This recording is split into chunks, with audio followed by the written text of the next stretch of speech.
चलिए दोस्तों, भारत के भूगोल के अंतर्गत भारत के प्राकृतिक प्रदेश को हम देख रहे थे, जिसके अंतर्गत हमने भारत के उत्तरी पर्वतीय क्षेत्र को देख लिया था जो था हिमालय। ठीक है, आज हम भारत के प्राकृतिक प्रदेश के अंतर्गत प्रायद्वीपीय पठार की बात करने वाले हैं।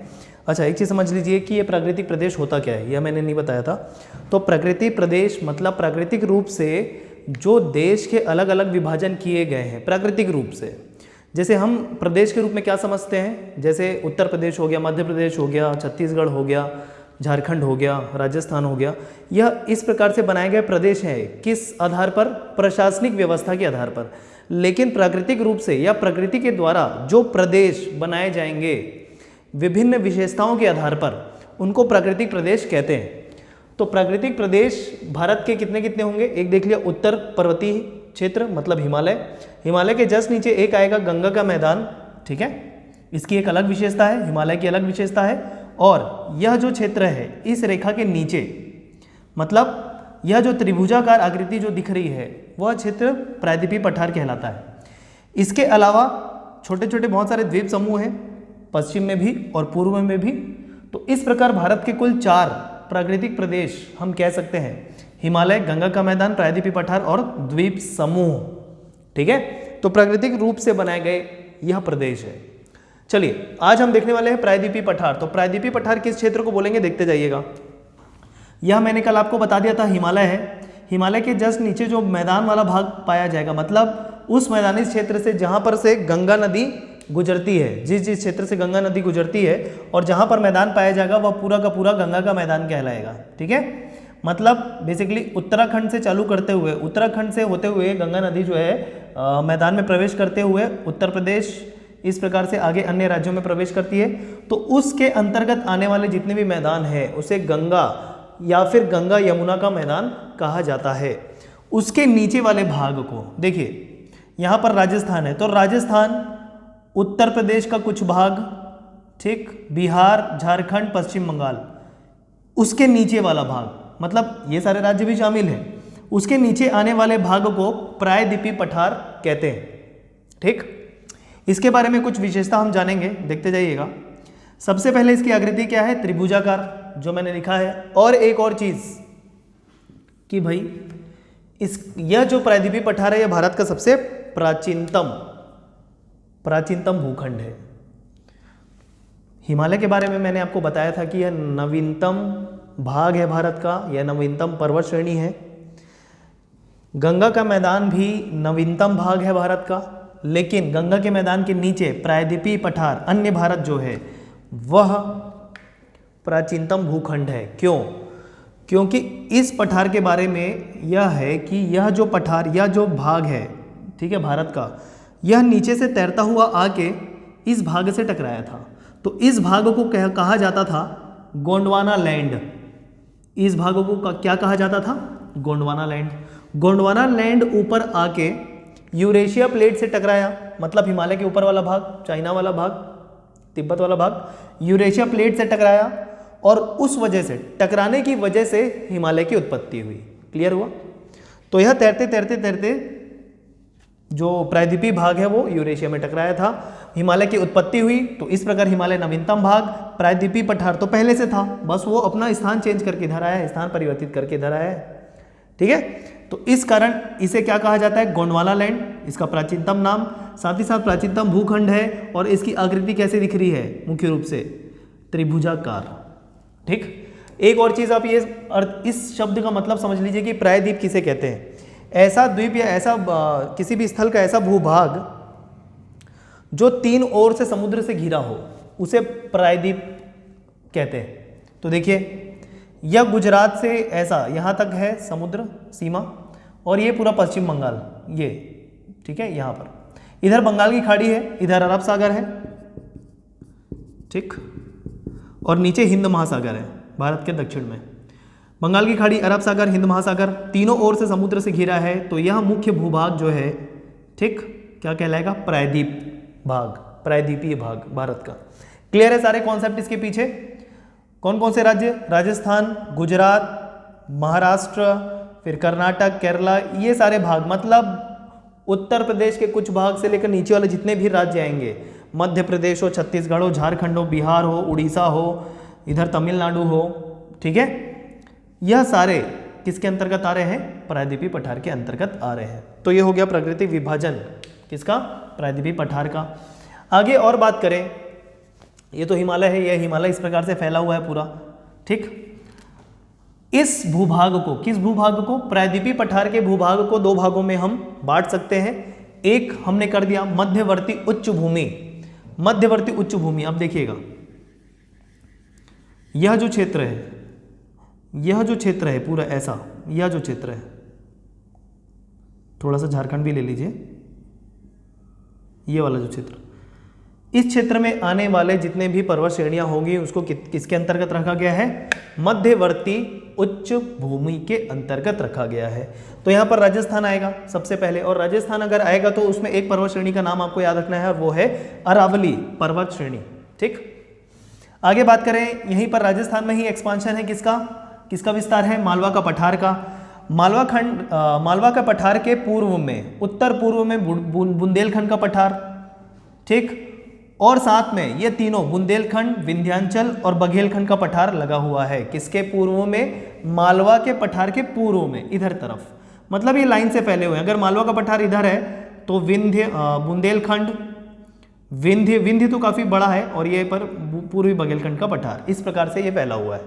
समझते जाइए, बस स्थिति समझते जाइए, एकदम से याद नहीं करना है। याद ऐसे नहीं करना है कि किसकी स्थिति किस किस राज्य में होगी, इस प्रकार से प्रश्न नहीं बनेंगे।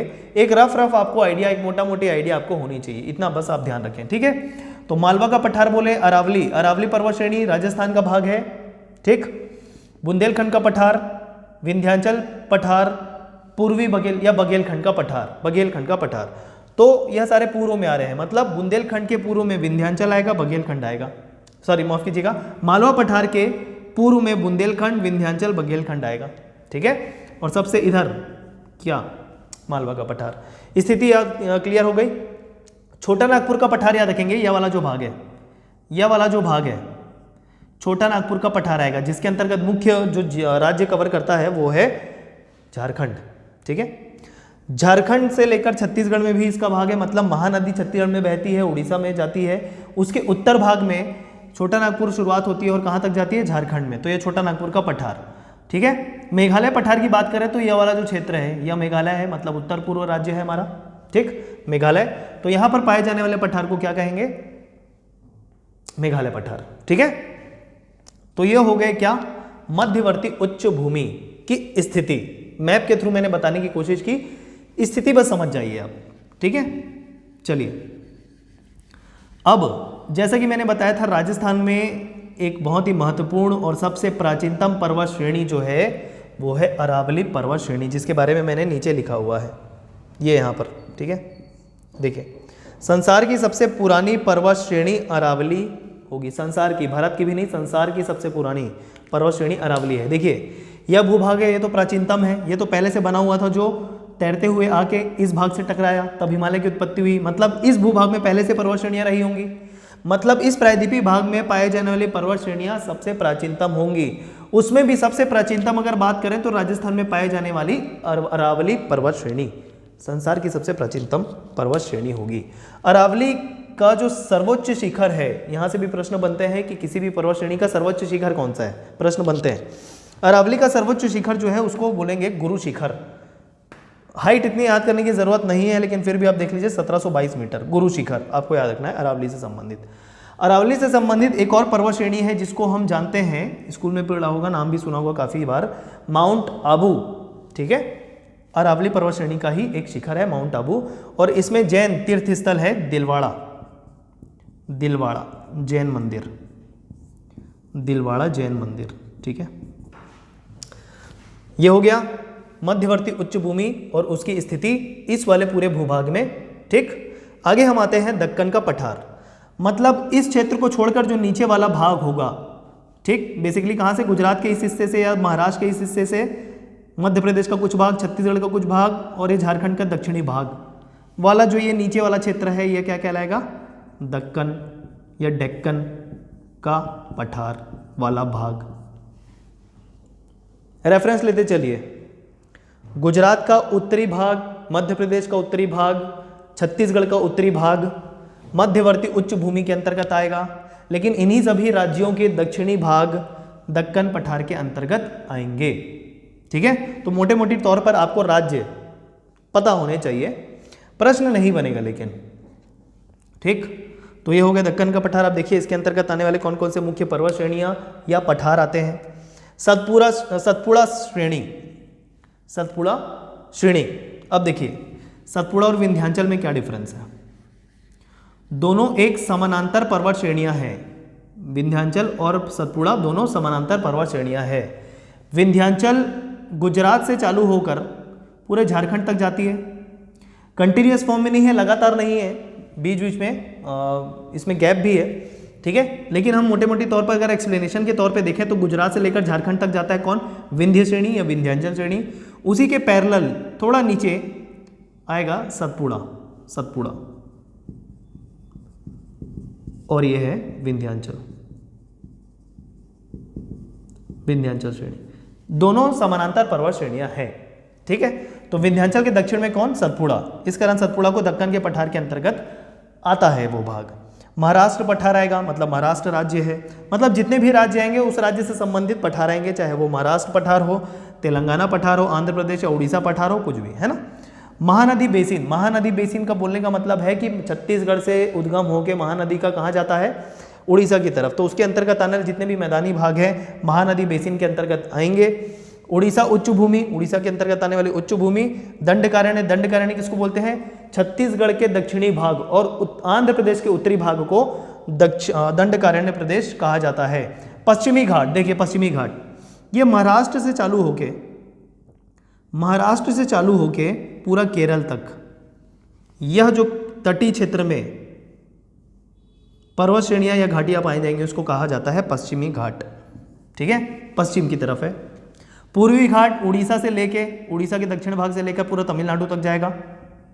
ठीक, इसको कहेंगे पूर्वी घाट। ये पूर्वी घाट है, ये पश्चिमी घाट है, तटीय क्षेत्रों में पाया जाएगा, पर्वत श्रेणियां बहुत सारी। ठीक है, तो ये हो गए, दो भागों में विभाजित कर लिया हमने किसको, प्रायद्वीपीय पठार को, भारत के प्रायद्वीपीय पठार को। चलिए ये हो गया नीचे वाला भाग। आगे कुछ महत्वपूर्ण बातें करते हैं इन दोनों भूभाग के संबंध में। चलिए देखिएगा दोनों को मिला के मैं कुछ तथ्य बताने वाला हूं। जैसे देखिएगा, राजमहल की पहाड़ी एक महत्वपूर्ण पहाड़ी हो सकती है जो डायरेक्ट नाम से पूछ दे एग्जाम में। तो राजमहल की पहाड़ी किसके अंतर्गत आएगा, छोटा नागपुर का पठार। छोटा नागपुर का पठार का जो विस्तार है वो कहां से कहां तक पाया गया था, मैंने आपको बताया, मुख्य रूप से झारखंड और उत्तरी पूर्वी छत्तीसगढ़। ठीक, छोटा नागपुर का पठार। लेकिन राजमहल की पहाड़ी जो है नागपुर का पठार का भाग तो है, छोटा नागपुर का पठार का भाग तो है, लेकिन कौन से राज्य में है, तो झारखंड आपको याद रखना है। अब आप बोलेंगे कि नागपुर तो महाराष्ट्र में है, नागपुर तो महाराष्ट्र में है, लेकिन यहाँ पर कैसा हो गया छोटा नागपुर का पठार, तो ध्यान रखिए ये नागपुर शहर है और छोटा नागपुर का पठार जो है वो झारखंड में है। ये आप कंफ्यूज मत होइएगा। आगे बढ़े, उत्तरी पूर्वी भारत की पर्वत श्रेणियां के बारे में बात करते हैं। मतलब इस क्षेत्र में, इस भूभाग में, ये उत्तरी पूर्वी राज्य है हमारे भारत के, इसके अंतर्गत पाए जाने वाले पर्वत श्रेणियों के नाम हम याद करेंगे। नाम से याद करते जाइएगा, गारो, खासी, जैंतिया, मिकीर, रेंगमा। देखिए इतना नाम आप बस याद कर लीजिए किस संबंध में, उत्तरी पूर्वी राज्य से संबंधित। ठीक है, तो इतना नाम याद करके क्वेश्चन जो आएगा एग्जाम में वो आपसे बन जाएगा कि ये बेसिकली किस क्षेत्र से है या किस राज्य से है। ठीक है, अगर ऐसा हुआ कि उत्तर पूर्व के एक राज्य का नाम दे दिया और बाकी जो है अन्य राज्य का नाम दे दिया तो आराम से आप गैस कर पाएंगे। ठीक है ना। गारो, खासी, जैंतिया, मिकिर, रेंगमा पहाड़ियाँ उत्तरी पूर्वी भारत की मुख्य पहाड़ियाँ हैं। ठीक, सतपुड़ा श्रेणी जो मुख्य रूप से कहाँ से चालू हो रही है, महाराष्ट्र से, कुछ भाग से मध्य प्रदेश के फिर कुछ छत्तीसगढ़ के अंतर्गत सतपुड़ा श्रेणी है। सतपुड़ा श्रेणी की जो सबसे ऊंची चोटी है, नाम याद रख सकते हैं, धूपगढ़ 1350 मीटर, और दूसरी सबसे ऊंची चोटी है सतपुड़ा श्रेणी की, वो है अमरकंटक। ठीक है, तो ये आप ध्यान रखेंगे। पश्चिमी घाट की बात कर लेते हैं। पश्चिम तटीय क्षेत्रों में पाई जाने वाली जितनी भी घाटियां हैं या पर्वत श्रेणियां हैं, तो इस तटीय क्षेत्र को पश्चिमी घाट कहा जाता है। ठीक, पश्चिमी घाट बोलना चाहिए भारत की दूसरी सबसे लंबी श्रेणी है, दूसरी सबसे लंबी श्रेणी है। तो भारत की सबसे लंबी श्रेणी कौन सी कहलाएगी, कौन सी पर्वत श्रेणी कहलाएगी, हिमालय। सबसे प्राचीनतम, सबसे लंबी, दूसरे नंबर पे सबसे प्राचीनतम या सबसे नवीनतम, दूसरे नंबर से सबसे लंबी पाई जाने वाली पर्वत श्रेणी, ये सारी चीज़ें आपको नोट करनी है अच्छे से, ठीक है, याद भी करते जानी है। पश्चिमी घाट को एक और नाम से जाना जाता है जिसको कहते हैं सह्याद्री, सह्याद्री, ठीक है, सह्याद्री, जैसा आप बोलना चाहें, सह्याद्री, सह्याद्री, ठीक है। आगे देखें पश्चिमी घाट के अंतर्गत आने वाले कुछ तथ्य। अच्छा देखिए कुछ कुछ महत्वपूर्ण पर्वत श्रेणियां हैं महाराष्ट्र के अंतर्गत जो पश्चिमी घाट के अंतर्गत आते हैं, जैसे कलसुबाई हो गए, ठीक है, कलसुबाई, महाबलेश्वर, यह सारे महाराष्ट्र के अंतर्गत पाए जाने वाले पश्चिमी घाट के अंतर्गत आने वाले कुछ महत्वपूर्ण पर्वत श्रेणियां हैं, शिखर हैं, ठीक। नीलगिरी, अब पश्चिमी घाट के अंतर्गत ही बता रहे हैं सारी चीजें। नीलगिरी एक पर्वत ग्रंथि है, पर्वत ग्रंथि मतलब किसी भी दो मुख्य पर्वत श्रेणी को जोड़ने वाली पर्वत श्रेणी को पर्वत ग्रंथि कहते हैं, ठीक है। तो एक तरीके से नीलगिरी को पर्वत श्रेणी भी बोल सकते हैं, पर्वत ग्रंथि भी बोल सकते हैं, जो क्या करता है, पूर्वी घाट और पश्चिमी घाट को जोड़ता है, नीलगिरी पर्वत श्रेणी, ठीक। नीलगिरी पर्वत श्रेणी का एक शिखर है दोदा बेट्टा, नाम से याद रखें, पूछता है, दक्षिणी भारत की पर्वत श्रेणी, बहुत ही महत्वपूर्ण, दोदा बेट्टा, ठीक। और यह दोदा बेट्टा जो है दक्षिण भारत की दूसरी सबसे ऊंची चोटी है। पूरी दक्षिण भारत की बात करें, मतलब कर्नाटक, केरल, तमिलनाडु, आंध्र प्रदेश, तेलंगाना, ठीक है, इन सब के राज्यों की बात करें तो दक्षिण भारत कहलाता है। और इस दक्षिण भारत की दूसरी सबसे ऊंची चोटी है दोदा बेट्टा, ठीक, नीलगिरी पर्वत का भाग है, एक शिखर है। नीलगिरी पर्वत शिखर के पर्वत श्रेणी के एक और पहाड़ी को याद रखना है ऊटी, या पर्यटन स्थल के तौर पे आपको याद रखना है ऊटी। दक्षिण भारत का बॉलीवुड बोलते हैं ऊटी को, ठीक है, पर्यटन स्थल नाम भी सुना होगा आपने काफी। ऊटी किसका है, किसका भाग है, नीलगिरी पर्वत श्रेणी का भाग है। अब कुछ दर्रे, जिसमें पालघाट दर्रा के बारे में आप एक फैक्ट सुन लीजिए। पालघाट दर्रा तमिलनाडु को केरल से जोड़ता है, पालघाट दर्रा याद रखिए। तमिलनाडु की स्थिति कहाँ पर है, ये यहाँ पर तमिलनाडु है ऐसा, और यहाँ पर केरल, ठीक है, यहाँ पर केरल है ऐसा, ठीक। अब एक चीज़ ध्यान रखेंगे कि तो केरल जो है वो दक्कन के पठार का भाग नहीं है, ये आप ध्यान रखें, ठीक। केरल को अलग ही रखा जाता है इसके अंतर्गत। इसके अंतर्गत आने वाले राज्यों में केरल को सम्मिलित नहीं किया जाता, उसको अलग ही रखा जाता है। मतलब एक तरीके से बोल सकते हैं कि भाई वो पर्वत श्रेणियाँ या केरल जो है वो पश्चिमी घाट का पूर्ण रूप से हिस्सा है, दक्कन के पठार के अंतर्गत वो केरल राज्य को शामिल नहीं किया जाता, ठीक। आगे बढ़ते हैं, पालघाट दर्रा के बारे में हो गया, कुछ और बात कर लेते हैं। दक्षिण भारत के अन्य पर्वत श्रेणियाँ, उसके बारे में देख लीजिए। अनामलाई, नाम से याद करते जाइए कि कोई भी पर्वत श्रेणी पूछ दिया किस क्षेत्र से संबंधित है, एटलीस्ट आपको पता होना चाहिए कि दक्षिण भारत में है, पश्चिम में है, या राजस्थान वाले भाग में है, या उत्तरी पूर्वी भाग में है, ठीक है। तो देखिए अन्नामलाई, पालिनी और इलायची पर्वत श्रेणियाँ दक्षिण भारत के प्रमुख पर्वत श्रेणियाँ हैं। अब अन्नामलाई के अंतर्गत आने वाला एक सर्वोच्च शिखर है जिसका नाम है अनाईमुड़ी। अनाईमुड़ी प्रश्न बहुत पूछता है इससे, और यह जो अनाईमुड़ी है दक्षिण भारत का सर्वोच्च शिखर है। पूरे दक्षिण भारत को ले लें तो सबसे ऊंचा पर्वत शिखर जो है वो है अनाईमुड़ी, जो किस मुख्य पर्वत श्रेणी का भाग है, अनामलाई का। दूसरे नंबर पे कौन सा था, दोदा बेट्टा, जो किसका भाग था, नीलगिरी का। ये सारे क्लियर करते जाइए, ठीक। पालिनी के अंतर्गत आने वाला एक प्रमुख तीर्थ स्थल, माफ कीजिएगा, पर्यटन स्थल आपको याद रखना है कोड़ई कनाल। कोड़ई कनाल एक स्वास्थ्य वर्धक पर्यटन स्थल है, कोड़ई कनाल, ठीक है। चलिए ये हो गया। अब एक और महत्वपूर्ण तथ्य मैं आपको बताने वाला हूं। उत्तर से दक्षिण, पश्चिमी घाट में उत्तर से दक्षिण की तरफ बढ़ने पे, उत्तर से दक्षिण की तरफ बढ़ने पे पश्चिमी घाट में कुछ प्रमुख दर्रे आपको मिलेंगे। उसका क्रम मैं बता रहा हूं, उत्तर से दक्षिण देखते जाइएगा। सबसे ऊपर मिलेगा थाल घाट, उसके नीचे मिलेगा भोर घाट, फिर नीचे मिलेगा पाल घाट, और नीचे मिलेगा सेनकोटा दर्रा या सेनकोटा गैप, जो आप बोलना चाहें, ठीक है। तो उत्तर से दक्षिण क्रम है थाल घाट, भोर घाट, पाल घाट, सेनकोटा दर्रा। यह महत्वपूर्ण तथ्य है। अभी हमने जितनी भी बात की यहां से यहां तक सभी पश्चिमी घाट से संबंधित है, ठीक है। इस प्रायद्वीपीय पठार से कुछ एक्सप्लेन करना रह गया है, और वो है पूर्वी घाट, जिसके बारे में मैं आपको अगले वीडियो में बता दूंगा। और साथ ही साथ इस हिमालय में पर्वत श्रेणी में, हिमालय पर्वत श्रेणी में पाए जाने वाले प्रमुख शिखर के नाम तो मैंने बता दिए हैं, लेकिन उनके ऊंचाइयों का क्रम मैंने आपको नहीं बताया है। तो हिमालय पर्वत श्रेणी में पाए जाने वाले पर्वत शिखर एवं उनके ऊंचाइयों का क्रम और साथ साथ पूर्वी घाट के बारे में मैं आपको अगले वीडियो में बता दूंगा। ठीक है, चलिए मिलते हैं अगली क्लास में। धन्यवाद।